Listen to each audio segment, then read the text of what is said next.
উত্তরাঞ্চলের মাঠগুলো এখন যেন মৃত্যু ফাঁদ। অনিরাপদভাবে স্থাপন করা হয়েছে অসংখ্য গভীর নলকূপ। যত্রতত্র নলকূপ খনন আর অরক্ষিতভাবে ফেলে রাখায় বাড়ছে ঝুঁকি।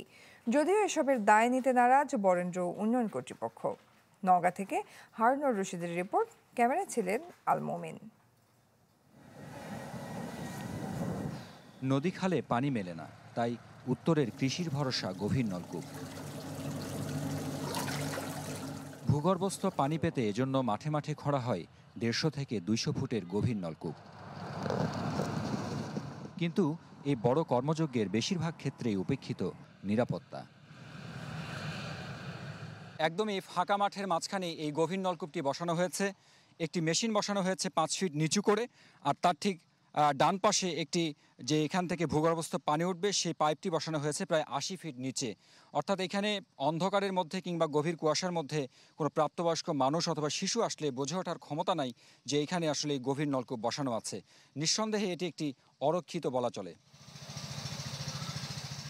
রাস্তায় ধার বা ঘাটার ধার যদি পড়ে যাইতে সে উঠতে পারবে না, মারা যাবে ওখানে। কেউ তো খোঁজ পাচ্ছে না, দেখেও তো উদ্দেশ্য পাবে না। বাড়ির পাশে হলে সমস্যা হতো, কিন্তু এখানে ফাঁকা মাঠের আছে তো অতটা রিস্ক নাই। মূলত এসব সেচ প্রকল্প তদারকি করে বরেন্দ্র উন্নয়ন কর্তৃপক্ষ।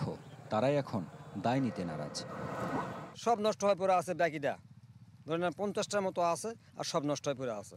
মিশিং যখন তুলে যায় বর্ষা পড়ে যায়, ওই গভীরই থেকে যায়, মুজাই না আমরা। যারা ব্যক্তি মালিকানা তাদের অবশ্যই উচিত, যেহেতু এটা একটা অনেক ডিপ অয়েল, এইটাকে যদি ওই রকম করে ওপেন করে রাখে তাহলে অবশ্যই অ্যাক্সিডেন্ট ঘটবে। এটা তো আসলে একটা ফাঁদ আর কি বলবো, এটা অয়েল মানে হচ্ছে কূপ। এখন যদি ওটা যদি কনসিল না করেন তাহলে এটা মৃত্যুকূপ। নিরাপত্তার বিষয়টি নিয়ে যোগাযোগের চেষ্টা করা হলে ফায়ার সার্ভিসের কেউ কথা বলেননি।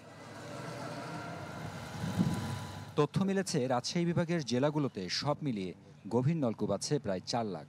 এর মধ্যে যেগুলো অকার্যকর সেগুলোর বেশিরভাগই রয়েছে অনিরাপদ। ঠিক এমনই গভীর নলকূপে পড়েছিল শিশু সাজিদ। হারুন রশিদ চৌধুরী, চ্যানেল 24, নওগাঁ। সানশাইন আটা ময়দা সুজি, ভালোবাসায় তৈরি।